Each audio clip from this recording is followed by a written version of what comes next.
Okay, here we go. We're going to do a quick refresh of an earlier design procedure that we did this year for making vases. The reason why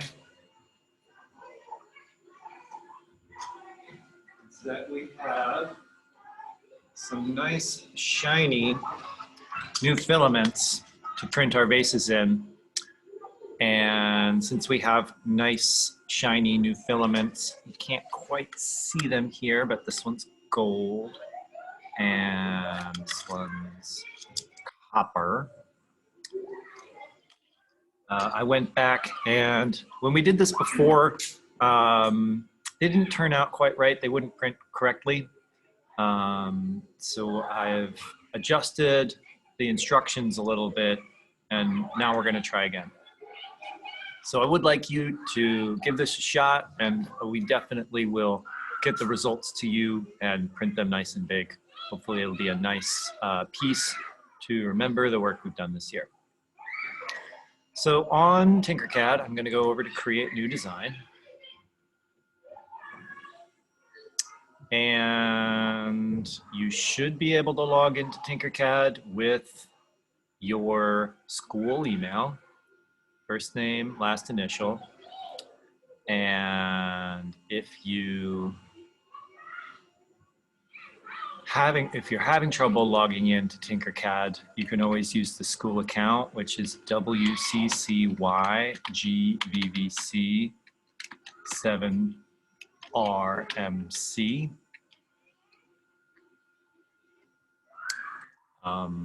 And then the username is NBA123.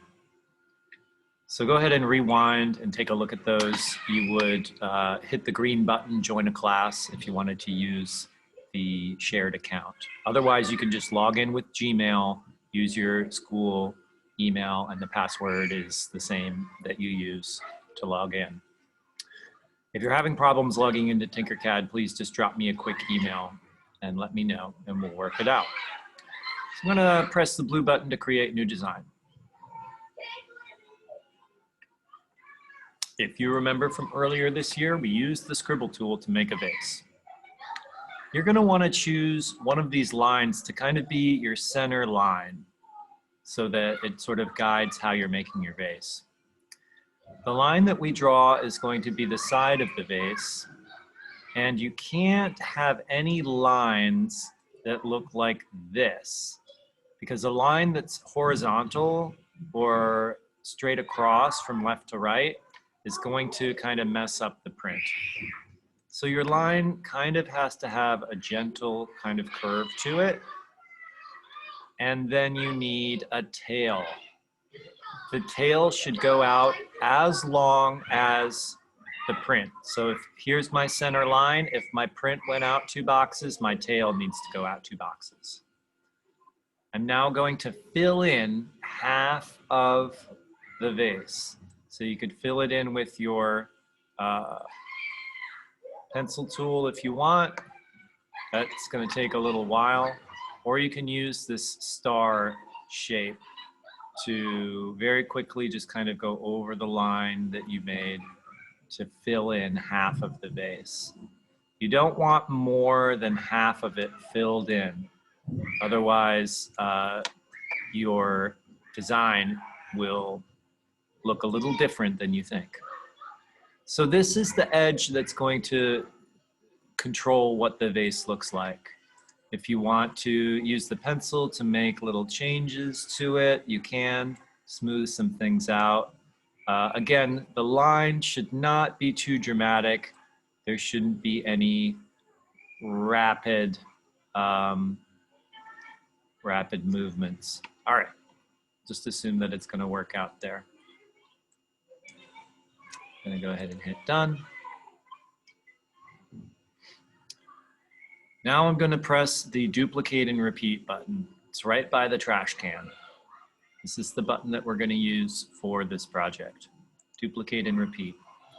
I'm going to rotate my vase. After I rotate it, I'm going to hit duplicate and repeat again, and I'm going to rotate all the way around until the little tail gets back. So you almost have to rotate it twice, and we're going to get a vase shape. So the texture of the surface depends on how much you rotate it. For example, if I rotate my vase just a little bit, now I can only rotate my vase by a lot if I'm moving.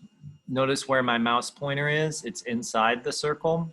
If I move my mouse pointer outside the circle, I can rotate just the tiniest little bit. And if I choose to rotate just the tiniest little bit, then the texture of the surface is going to be a lot different than if I have a larger rotation. Just a quick note that when you think you're done, make sure that you rotate around your vase. And you might say, oh, I'm not done. I didn't realize I was not done. And keep rotating. You'll have to keep pressing this button. If you're working on an iPad, you might not be able to click this button really fast. You might have to give, if your computer's a little bit slower, you might have to give your computer a second or two after each time you press this. Now, I know if you've made a model in the past, great. We do want to have you take another shot at this because the ones we made before didn't print right because the inside was hollow. These vases, we are going to print them hollow, but for the printer to be able to make sense of them and print them in the way that they need to be printed, the vases actually need to be solid because we set the printer to a special setting where it only prints the surface of the solid. But if the inside of your vase is hollow, then it thinks there are two surfaces and it will not work as smoothly. That was the problem we were running into last time. And so we've solved that problem by giving our vase a longer tail and making sure that half of the vase was filled in. You don't need to group the vase. I was just grouping it with a block here to show you that the vase was solid. But my computer is working pretty slowly to show you that it's solid. You can always rewind the video and watch the steps again if you're not sure which of these buttons we press to make the vase. And be sure to send me any questions you have. I would really like to have these designs printed for you guys and get them to you. I know we had that to be the intention a lot this year. It hasn't really happened as much as I would have liked. But as we're kind of finishing up the year, I want to make sure that we have something really nice to show for the 3D modeling work that we've done together this year. Okay. All right, that's all we're going to be doing today. Be sure to get those models done. And if you could send me a copy of the model, the way that you're going to do that is you're going to export the model, and then you're going to press STL. And it might take a little while for your model to export because these models, they have a lot of pieces. And let me just really quickly show you the export process in something that's going to take a little less time here.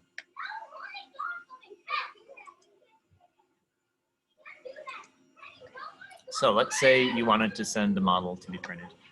I can always check your account too. I guess you don't have to send it. Maybe that would be easier. It would be easier if I'll just log on to your account and try to find your model. If your login is something other than 12345678890, let me know. Otherwise, I won't be able to access it. If you did want to send me the actual model file through email, you press export, you press STL, and your file will download into your download folder. And you can then attach it as part of an email sent to me. All right, so just send me a question if you have trouble getting it sent or getting it made. Thanks.